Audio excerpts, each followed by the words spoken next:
Welcome to Broadway News' Advertiser Roundtable. I'm Ruthie Fierberg, Executive Editor of Broadway News, and we are at the historic Algonquin Hotel in Midtown Manhattan for a discussion I have wanted to have for so long about marketing and advertising Broadway shows. To share their expertise with us, we are welcoming 5 leaders from 5 top-tier advertising agencies that serve Broadway. Let's take a look. All right, so we have, starting all the way to my left, Rosen, founder of RPM, which represents shows like Hamilton, Chicago, this past season's surprise hit Oh Mary, and the upcoming Queen of Versailles. Matt Upshaw, Chief Executive Officer of Sereno Coin, which counts shows such as The Outsiders, Mamma Mia, and the nonprofit institution Manhattan Theater Club among their clients. Liz Furze, Chief Executive Officer, North America of AKA, which handles shows like & Juliet, Stranger Things The First Shadow, Buena Vista Social Club, and the nonprofit company Second Stage Theater. Jeremy Kraus, Managing Partner of Situation, whose Broadway clients also include Mamma Mia and The Outsiders. We'll get a little into that, as well as maybe Happy Ending and Disney's The Lion King and Aladdin. And finally, directly to my left, Callie Goff, Managing Director and Chief Creative Officer of Spotco, which handles shows like The Book of Mormon, Hadestown, and the upcoming revival of Chess. Thank you all so much for being here.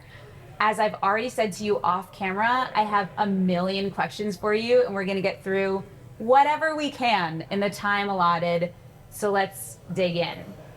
I'm gonna hit us with a couple of statistics first. So the 2024-2025 Broadway season, our most recent at the time of this recording, clocked in with some record-breaking numbers for Broadway.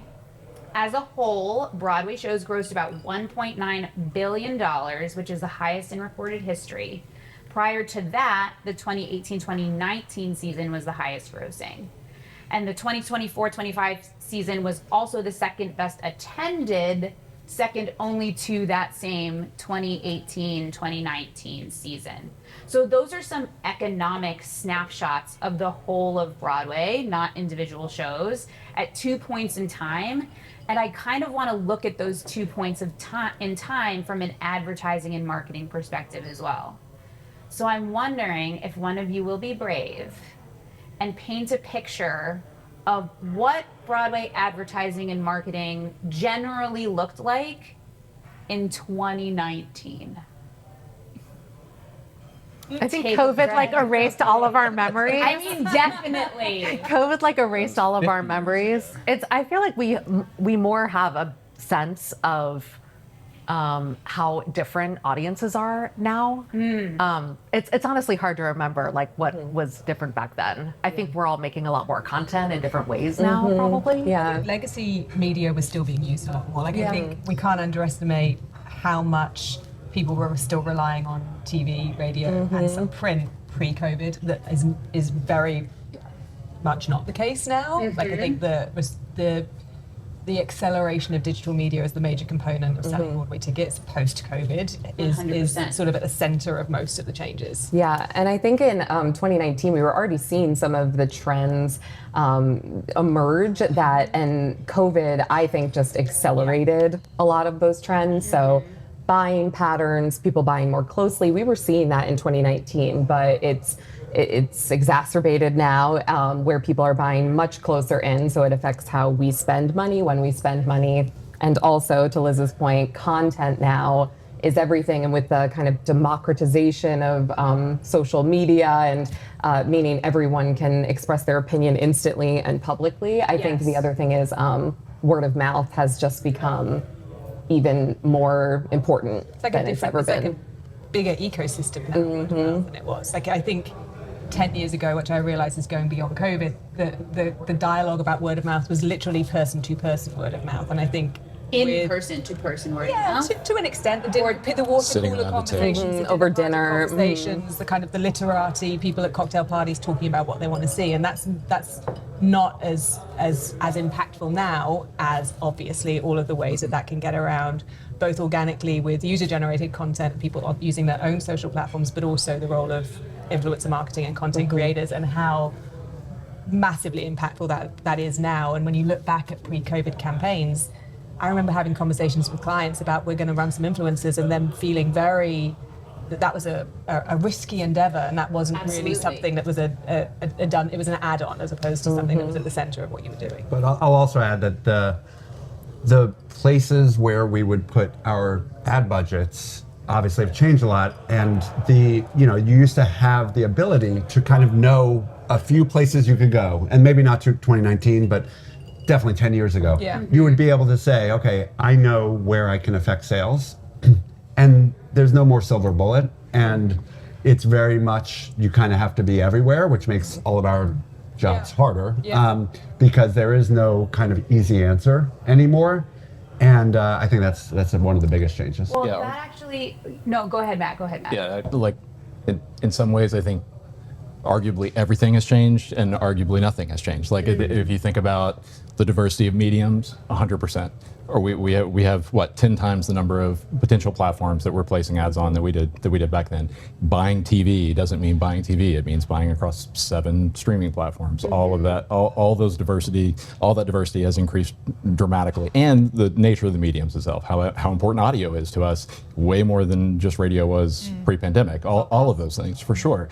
At the same time, the nature of what we're trying to do at its core is exactly the same as it was today, as it was 5 years ago, as it was 50 years ago, which is like, how do you effectively, reduce down to what's the emotional promise of the product we're trying to sell, of a show, and for what it's worth, not special to live entertainment. This is how advertising works in the larger industry.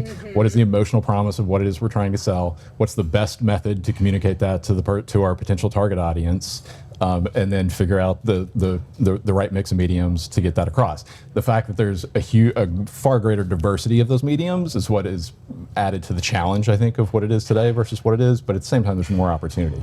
I think the thing that's tricky is the diversity of mediums can also make it feel like there is an enticement to lowest common denominator medium, which is what is your highest performing medium, and just flood that with the dollars. And the reality is, if you're trying to sell a Mercedes, or you're trying to sell a jug of laundry detergent, or you're trying to sell a ticket to what's going to be the most memorable night of your life in a Broadway theater, having multiple touch points to get that across to a consumer in a variety of mediums at various points in that person's life is still the exact same thing that we're trying to do.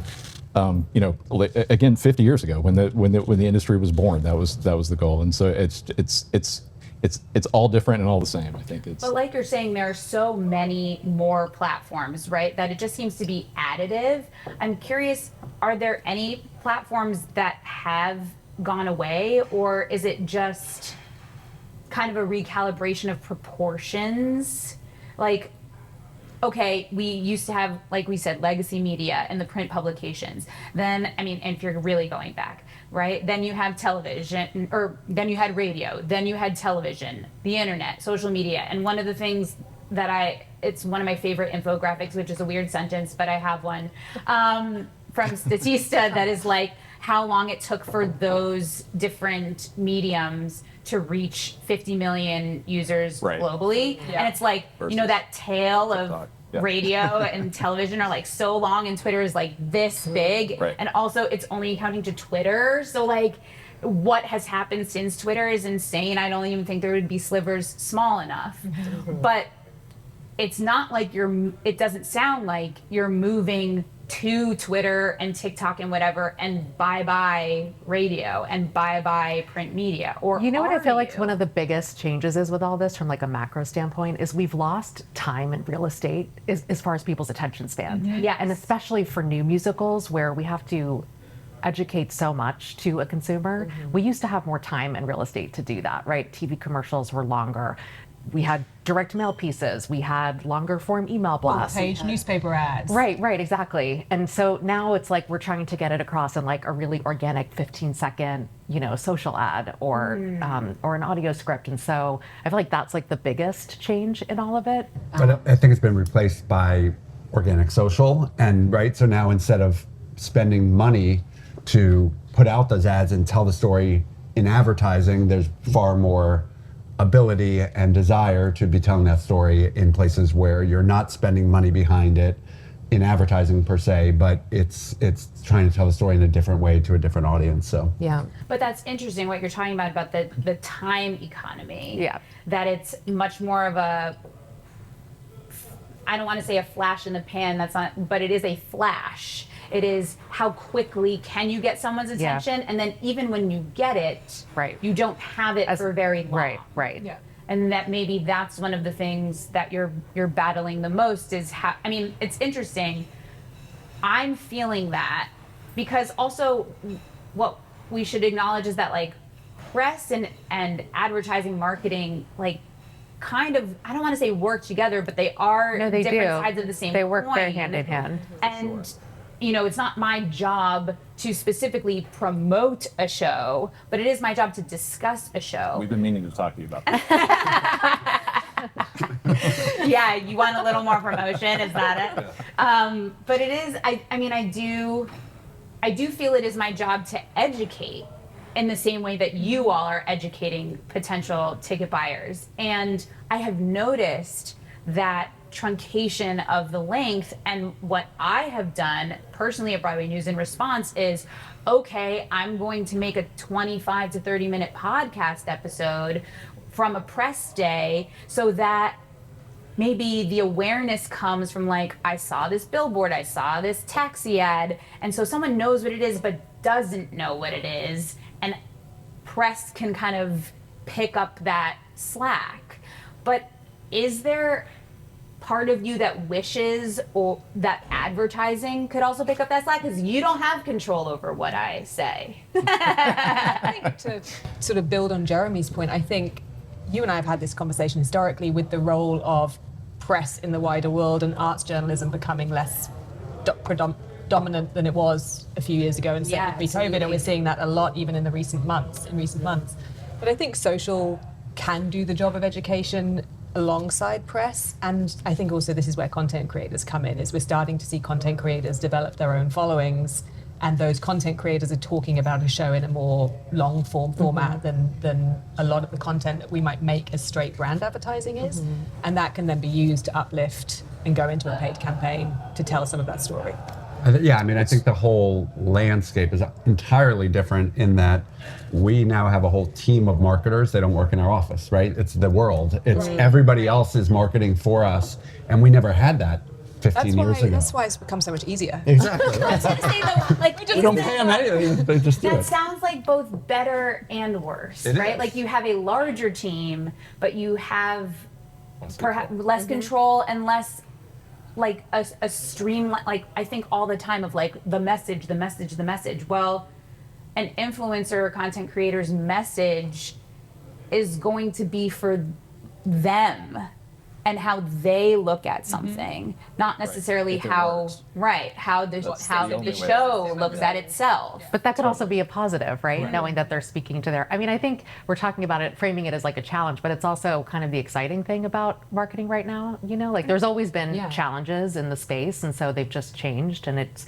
challenging us, I think, and our teams to be more creative about how we're gonna do this and how we're gonna get to these people. I mean, being able to speak to people behaviorally, specifically like directly to an influencer's audience, and know that we're talking to them in the way that they want to receive the information, you know, or even on all the platforms, how we can create specific messaging for different audiences. We couldn't do that, you know, 10 years ago. So Yeah, and I do think if we've done our jobs right, we're trying to sell something, but we also want to tap into something that's true about the experience, right? So we hope that who's ever coming out of it and however they're talking about it aligns with the brand that we've established and what we've promised, we hope. But yeah, so I think that that's a sign that we've done our jobs right if influencers or word of mouth matches the campaign that we've already put out into the world. With all of these different segments that you're gonna have to hit, the placements, the people, the different audiences, are you measuring effectiveness as a holistic strategy, or are you looking at our social was success, or are you able to even look at our social was successful, our influencer was successful, our television was and streaming was successful, or is it all of this combined was successful? the Matt, latter. you're nodding a lot. I just love the question. Yeah, I think that's I think there's a trap that happens. Is kind of what I was talking about earlier. Is the lowest common denominator, the ROI trap, which is this particular activity is working fantastic. Let's just funnel all our efforts towards it, and it's not mindful of the way a consumer goes through their life or reacts to advertising.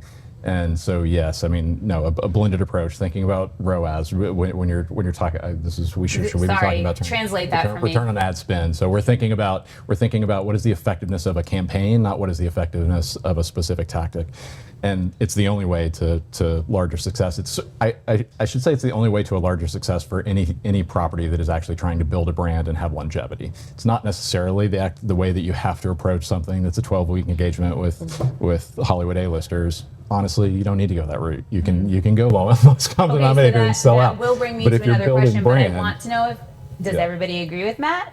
It's like a yes and. No, it's a yes and. I mean, I think that we have to assign, certain metrics of success for the different things that we're doing to know if it's working or not. I think, to Matt's point, to add to that, I don't think that the KPI or the key performance indicator is always return on ad spend. Like, it could be click-throughs to the website. It could be that we're looking to reach and generate awareness with a wider audience. And so we're not expecting those people to buy immediately the second they see our ad, but we are expecting them to go to the website and learn more information. So that could be a way that we're looking at a metric of success. So I just think there's different ways of tracking how all of our tactics are working against the ultimate whole. Yeah, and the non-measurable mediums being measurable if you look at an integrated campaign is kind of what I'm getting at. It's like, at the end of the day, it's very difficult. Well, there are actually ways to measure the efficacy of outdoor now, but theoretically, outdoor is still hard. It's the wild, wild west of trying to understand. Just people walking by. Yeah, I mean, turns out we can kind of watch who's walking by and then actually follow that phone and do a lot of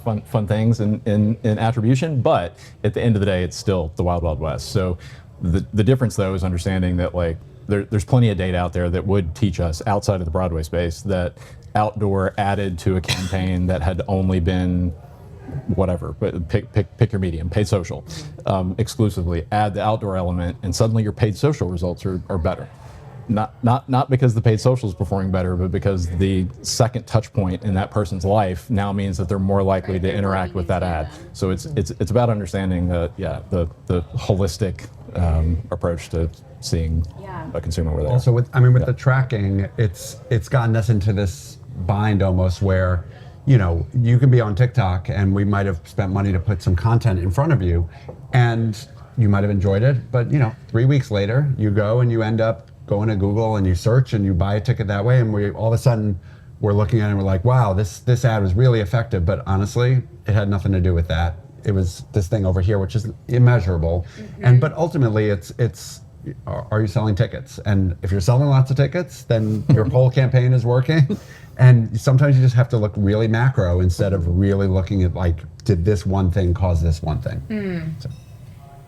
There's a lot of talk these days. I don't know if the word brand was used for shows on Broadway, prior to, 2010. You guys tell me. I don't know if that's just, my entree to the world where I'm like, now I'm on the inside. We call them brands, or if it was an actual evolution of terminology. But it does seem like we talk about the brand of a show a lot. And I'm curious, do we think every show needs to be a brand? If so, why? And if not, how do you determine, like, which show needs to become the icon and the brand, and which shows have a different tack to them? Ilene.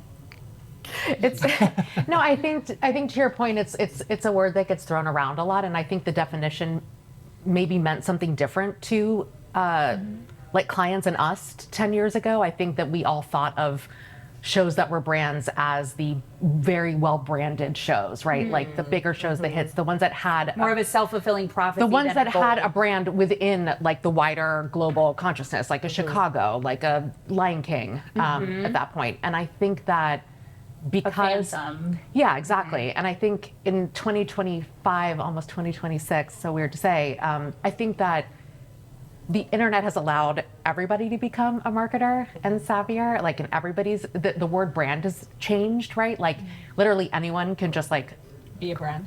be a brand, right? Anyone can be a brand. Anyone can create a product and be a brand. Like, there are teenagers doing this out of their bedrooms. So I think they're all particularly coming for our jobs. for our clients, they want to know that we're thinking holistically about their shows, and they, whether it is going to end up being a small artful thing or a limited engagement play or a big musical, they want to know that we're thinking that way about their show or about the client as a brand. So I don't know if that fully answers your question, but I just think our definition of it has changed. Yeah. Everybody has to establish a brand, right? Like there has to be a look and a feel and a voice for every property that opens up Broadway. I think there's a difference between, and I think historically when we talk brand, maybe that's more what we're talking about. Building a brand is a very different thing. Like when you think about building a brand, it's the difference between selling a ticket for next Tuesday versus selling a ticket for 2027. There are plenty of shows out there who have the luxury, privilege, but also responsibility of understanding that their advertising campaign needs to be doing both. That you actually do have to be thinking about the person who has no possibility of going to Broadway in the next 3 weeks and maybe only goes 2 or 3 times a year, but you're going to need to be on that list sometime in the next couple of years. And it's a very different effort that has to be devoted to those folks. So I think when you think about brand, I'm thinking about it through the lens of longevity. Whereas, again, some shows have the luxury of like selling out 12 weeks and doing it very effectively with a very, very narrow audience they have to reach. Part of why I'm asking is, like, as you said, Ilene, like some of these, it used to be that brand meant like tent pole of Broadway, and that was almost something that like audiences had decided, and the longevity of that production had decided that like it has just been there, and so therefore it is a brand. It is the brand. Right? It's a brand name. Right. And now the idea of you come in thinking of how do we create the brand? What is key to getting there? I imagine quickly as well, knowing that like audience purchasing has changed and that so many people are purchasing much closer to whatever date they're purchasing for. And I'm curious how you deal with that, not only time real estate of what your assets are, but time real estate of like creating something that big. Creating, like, brand also has this image of largesse to me, like a stamp. Yeah, how do you create that in such a short period of time? I think that's like you're getting at where the change has really come out of. Like, we have to, regardless of the size of the show, whether it's going to be, like I said, a limited run or we anticipate it being like a big, mega, long-running hit, our jobs are to create a unique space for it. As a, creatively, visually, tone of voice, we have to do that, regardless of those things. Do we always call that a brand? The word doesn't necessarily matter. We have to do that work anyway, and I think that people are referring to that as the show's brand, in essence. I also think you can get into like brand architecture work as well, which takes it down a whole other journey, but I think there's visual identity, and I think so often historically when we've talked about the brand of a Broadway show, it's people they're talking about its visual identity and the cut through of that visual identity.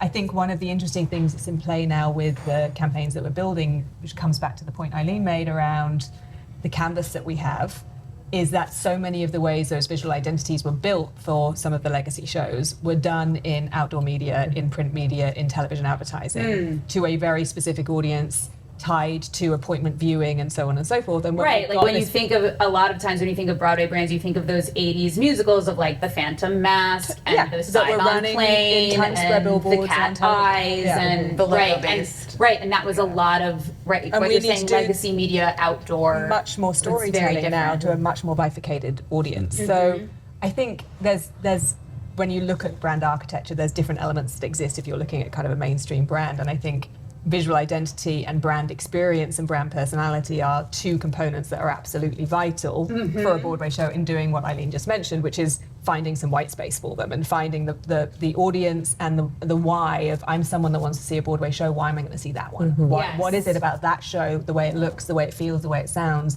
that's enticing me to buy a ticket? Well, I think that like brand voice comes in. I'm thinking about, it made me so happy. I think it was last week, O'Mary posted a note about when it was announced that Rob Lake was coming with the Muppets to Broadway, and there's now this lore of like Cola Scola would love for Miss Piggy to play Mary, and kind of wouldn't we all love for that to happen in a movie version? Just putting it out there.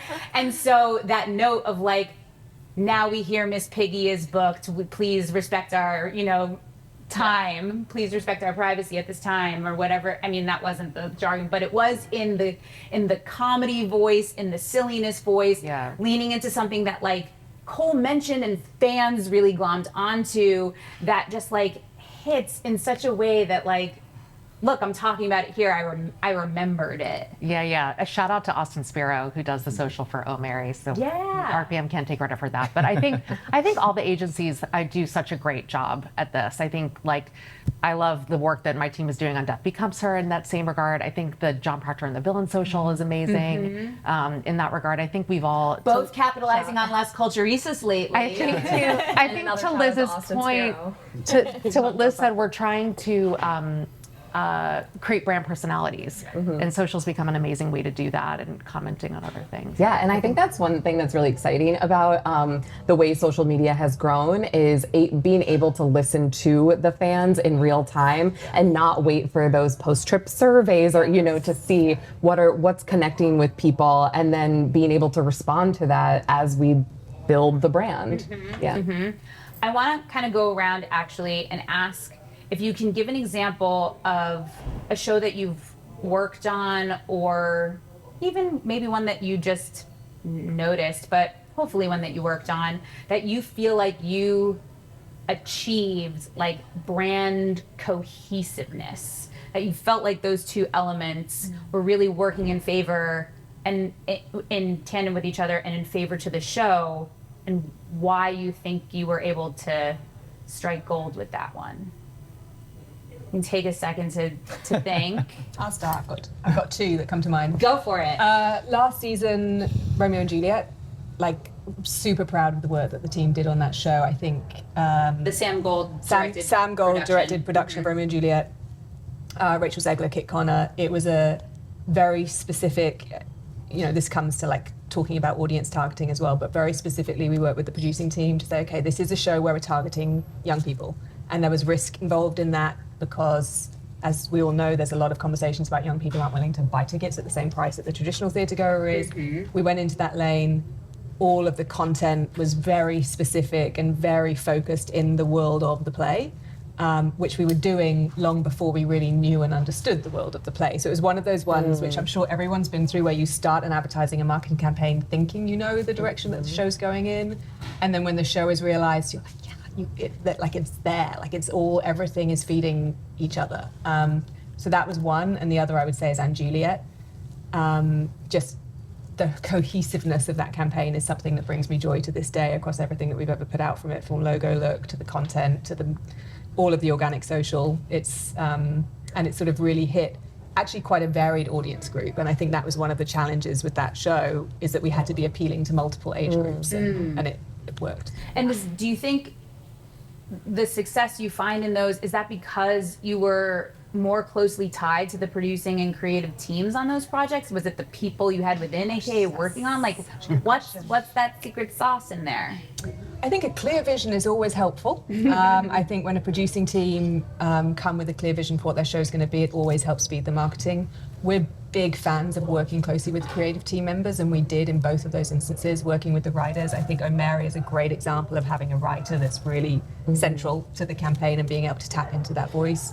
Working with the writers, working with the directors, we worked super closely with Sam Gold on creating all of those assets for Romeo and Juliet. So I think it's having that vision helps. I think it's also knowing who you're going after. It's much easier to be really clear and specific about what you want to say about a show when you know who you're trying to appeal to. I think you said something, Liz, earlier that I think we probably resonated with all of us, is when the agency has an idea or the client has an idea of who the show is for and who you want to market it to, and everybody's aligned on that, meaning everyone who sits at the table, the producers, everyone on the team, all the other ancillary teams, those are when the most cohesive campaigns exist. So anytime you see an amazing campaign coming out of any of our shops, I guarantee you that everybody is on the same page about what the strategy is, who we're talking to, and how we need to be talking to them. And the times when you don't see cohesiveness, it's because there's fraction in that. But in the case of a not limited run, open-ended, don't know how long this is going to run, I imagine that it helps to start with that target audience, but you know you're going to have to continue to fill the theater. So how do you use that target audience and grow it without then diluting the message that was so strong because you were going towards one target audience? Yeah. I mean, Moulin Rouge, I think, is as good an example as any to respond to what you're saying. I think that we knew who we wanted to. So we did a huge research study going into that, and it gave us a lot of amazing insights about the fans of the film and people who hadn't seen it but were fans of the brand, and it just gave us a lot of insights on who to target and specific age demographics. And I'm sure we all experience this, but over time the visual identity, the brand personality gets developed initially, but you can apply that to different audiences. So as it grew, as it became more well-known, as we were speaking to tourists, as we were speaking to people who read reviews and go based off reviews, an older ticket buyer, because initially the audience was younger, and it's grown much wider, that we're able to shift our tactics to just cast a wider net. But at that point, you've developed the brand personality, the visual identity, the brand of the show, and so you're able to apply it to those different demographics as you grow. Got it. It's like, I think there's a truism that, like no show has ever run a year without finding a way to communicate successfully to the Broadway audience, however we collectively want to define that.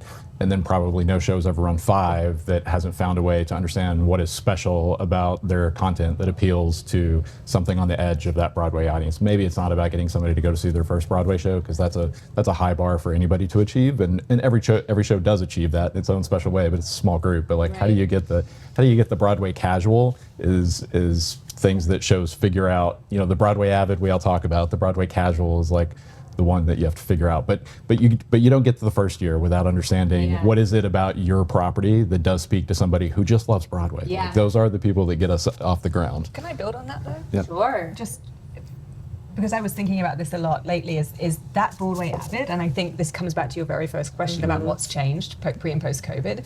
So the Broadway avid makes up typically 30% of an audience in its first year. Like, that Broadway avid has shifted pre and post COVID. Like, how reliable they are as an audience group, how easy it is to communicate to them, how much you can count on them coming out and buying tickets in advance of your show beginning performances has really shifted. And I think To our advantage, you're saying? No. In that the people that we were historically relying on, where it's like, if you tell them this show is coming and you tell them these components, That's all you have to do. that's what you have to do, and they're coming. So you can kind of let that sit there and really work on building your audience in other ways. And I think one of the things that has made our collective roles and teams roles more challenging post-COVID is that you can't rely as much on that right now. There's a lot more work to do in the Broadway avid space in developing who the Broadway avids are.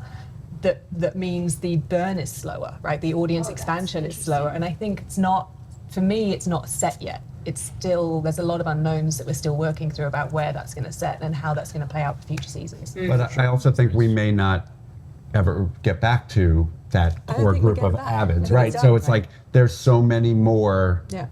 opportunities and entertainment decisions and options for you, including on your couch and all of the streaming and everything.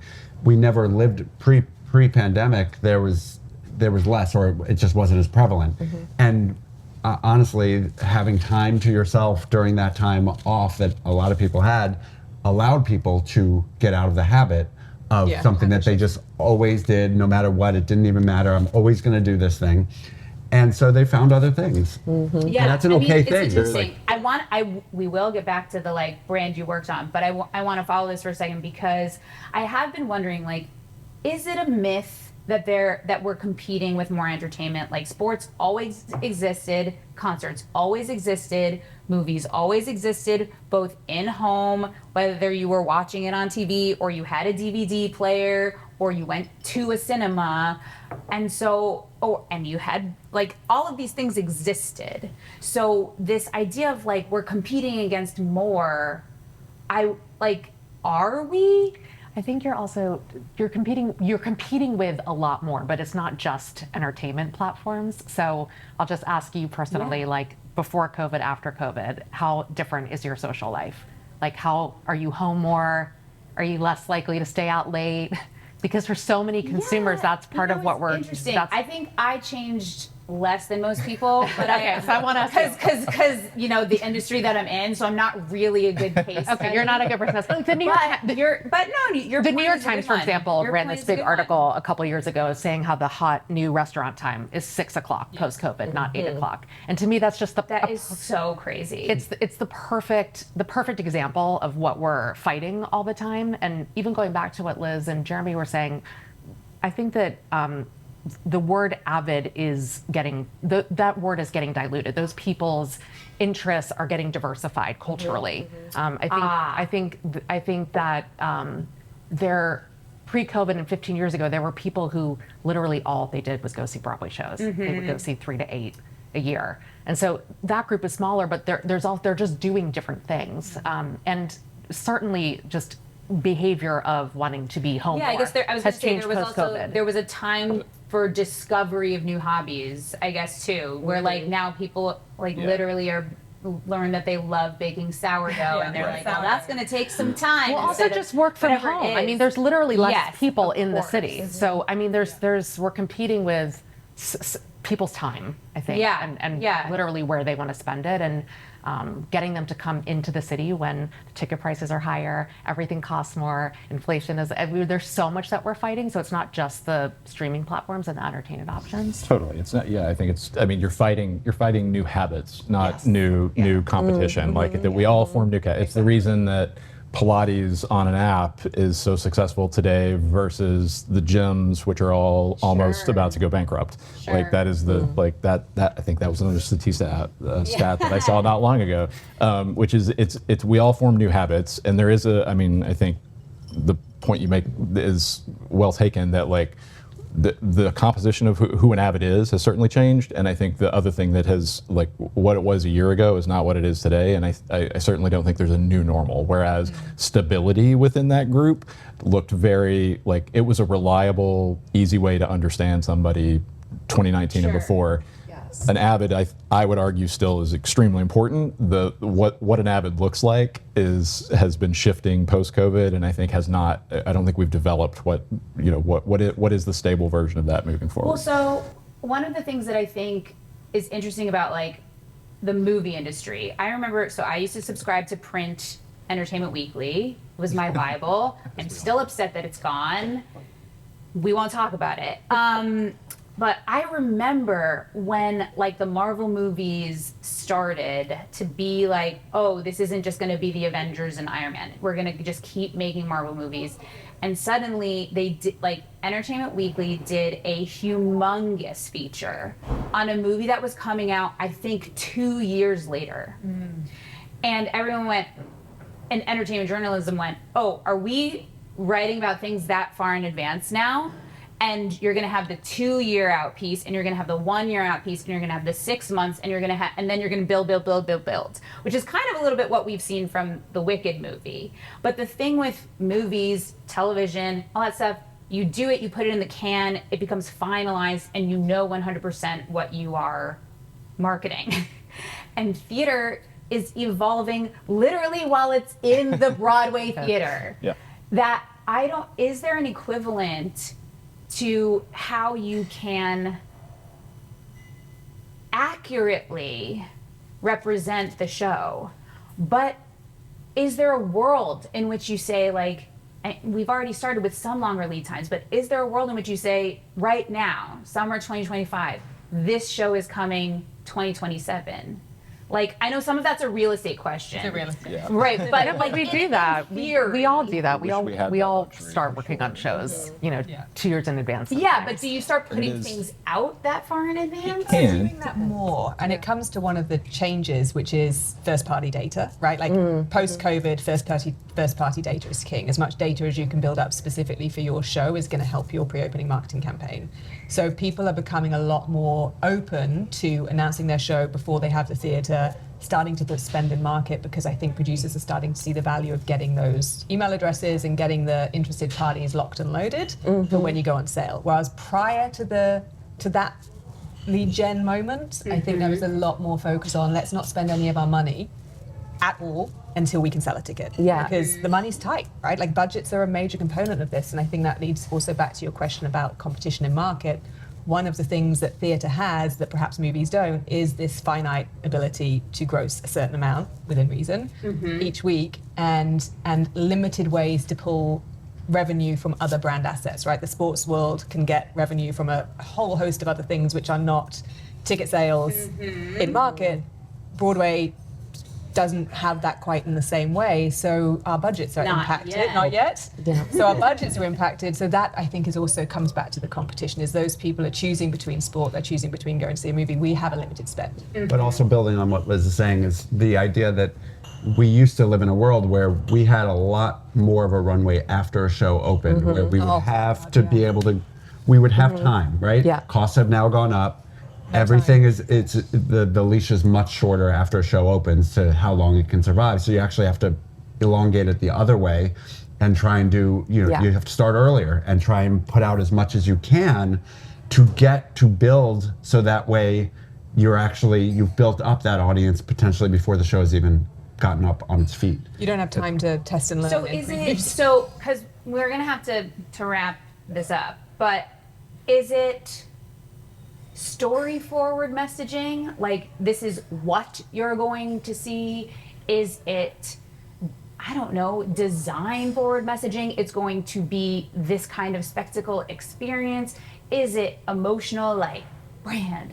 Ooh, it's dark and it's emo. Like, what is, where do we want to be putting our energy to capitalize on Ilene, what you said at the very beginning, that short time at real estate that we have now? Like, where should we be pushing in Broadway advertising? I think that's the fun thing about our jobs, though, is it's our jobs to assign what that is for every show, and it's different for every show, right? There are certain shows where I don't remember everything you just thought out, but every show has a different path and a different thing that's going to be like its most emotionally resonant thing.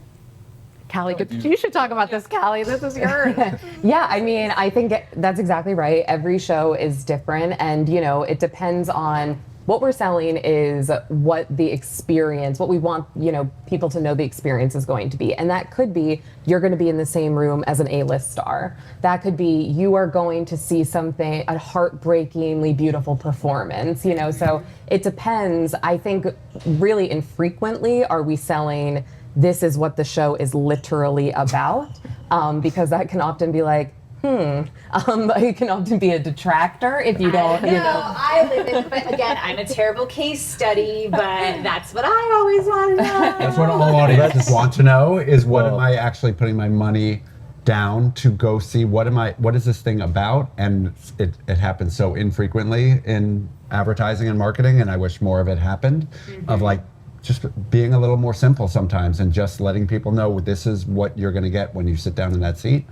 And there's pros and cons of that, of course, but that's my hope, is that there's a little bit more storytelling, not just what you're going to feel, but actually what is this thing? What's this thing about? But I think the Book of Mormon is a great example, right? Like, folks are not walking around selling the show as it's about two missionaries who go to Africa. It's like from the beginning, it's been like, it's from the guys who wrote South Park, so you know exactly what that means. And also then it of course got lightning in a bottle style reviews, and it's hilarious and all of this stuff, but you're not, we're not selling it plot forward because, it's not really the event that we're selling. But here's the thing, and we talked about this recently on Book of Mormon, is that That was 2013, something like that. Earlier, 2011. Yeah. Would that, they didn't show anything before that show. Like, there was nothing out in the world.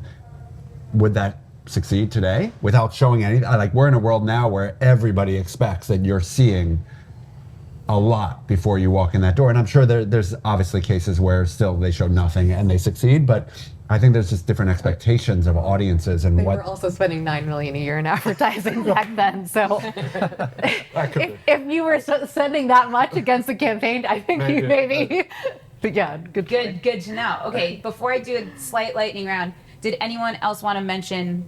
I mean, I guess Book of Mormon is a really good example, though I don't know that you worked on it. But did anyone want to mention a brand that they felt was a beacon of success for them? Well, I had one after Ilene mentioned when there's a clear vision from the producers and the director. We worked on Merrily, the revival, and I remember Sonia Friedman, the lead producer, came into the room the very first meeting, and it was before we had developed art, anything, and she said, "This is not a story about show business, and it's also not a story about moving backwards and all of these things that if you look at previous brands, visual brands had clocks and big marquee signs, and she said this is a story about friendships." Yeah. And that also goes back to your point about does the press work in tandem with the marketing? It absolutely did in that case where our three leads were never alone during an interview. They were always together, and they really did develop this beautiful friendship backstage, and so that's what we were selling. And that's a really important point too, because as big, like Lindsay's on television, Jonathan's getting bigger and bigger, but Daniel would have been the very easy, we're just going to put him in front constantly. Daniel Radcliffe. And so to say, nope, it's all three every time is like you're saying, it builds that brand personality, builds that brand voice. I'll go with The Outsiders, which is an interesting scenario because you have multiple agencies. We got Serena working on it. We have Situation working on it. So, and there's, Marathon is doing social media. It's a bunch of different agencies working on a single brand. And I think that brand just has a very clear vision, knows what it's saying, knows who it's saying it to. And, kudos to Serena, who came up with the original campaign, but to all the agencies who are actually getting behind that and working as a team to put a clear, singular vision into the world.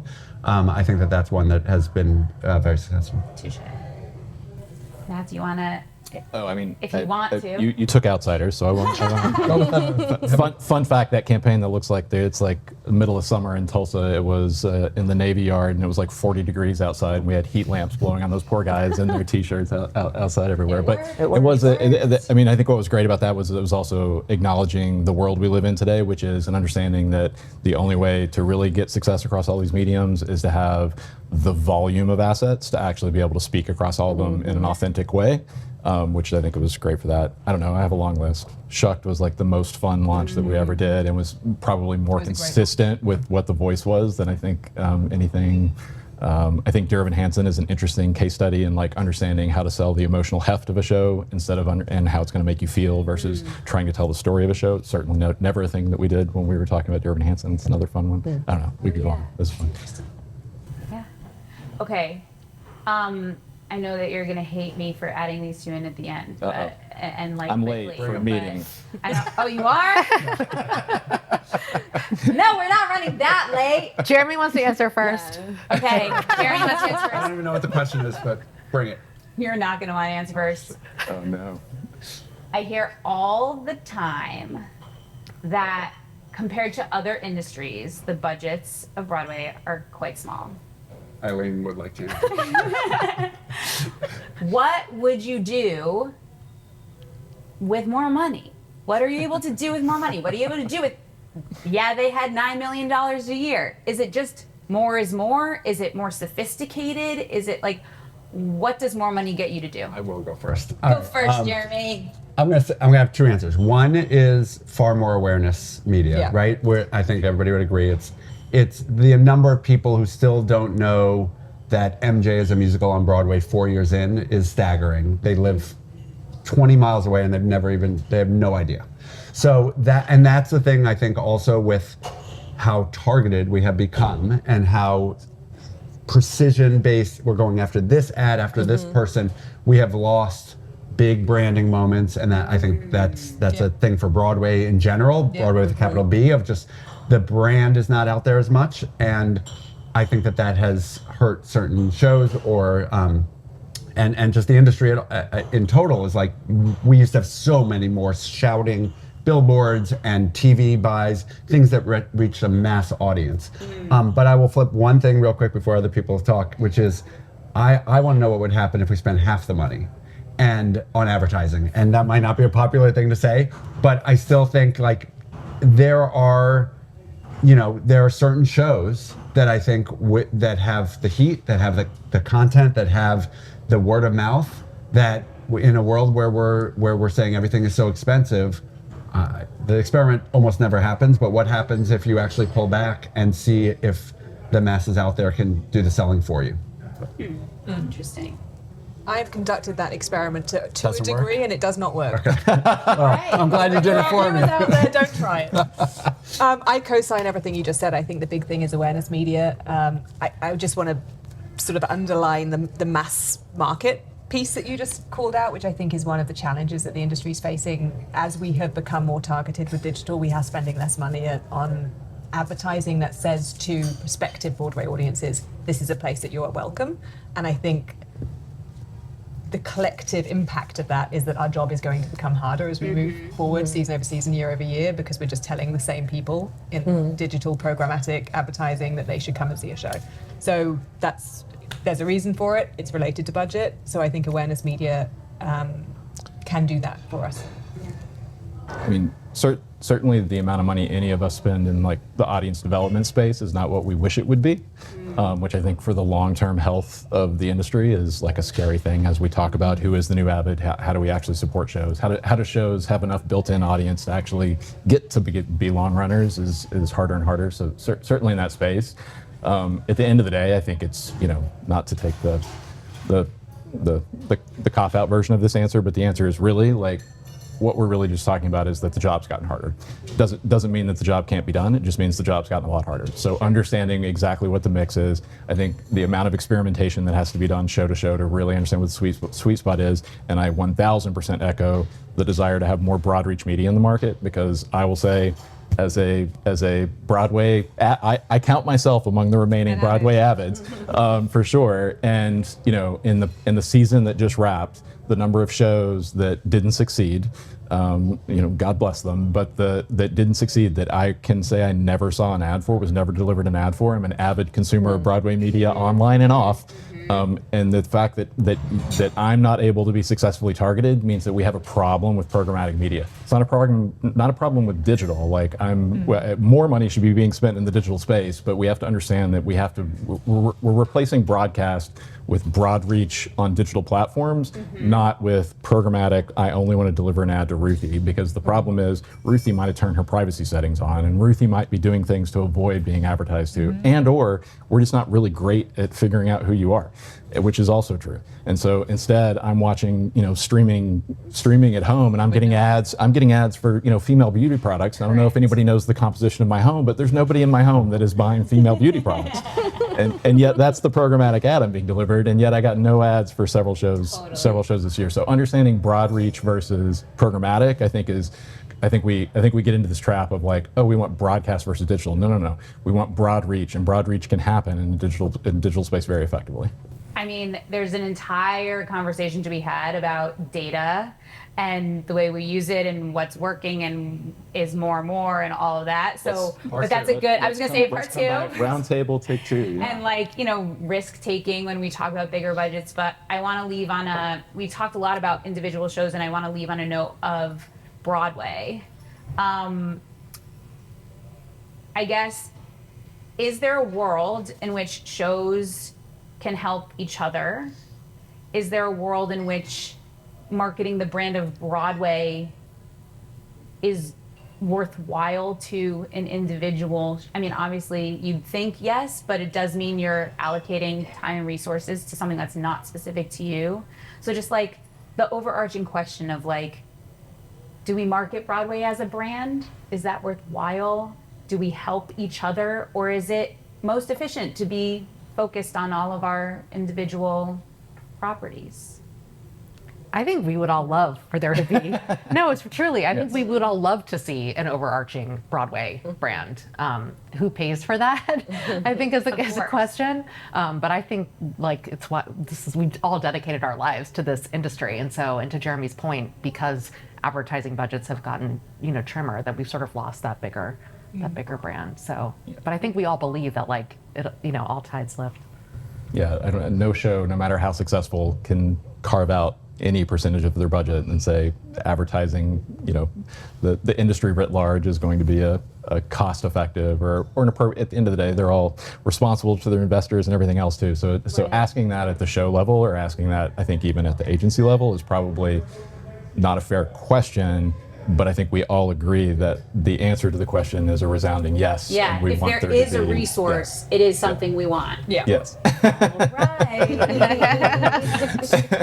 Well, thank you all so much. I mean, like I said, there are 900 more questions that I have. And I know that this is something that you all do every single day, and that some of it might seem like going back to basics, but I think hearing it from you all who do live this all day, every day, who lead teams who are doing this, is so important for us to hear from you and to understand the ways in which you're thinking about keeping our industry thriving. So may that happen 2025, 26 and beyond. Yes. And thank you all so much. Thank Thank you. Thanks for having us. Thank you.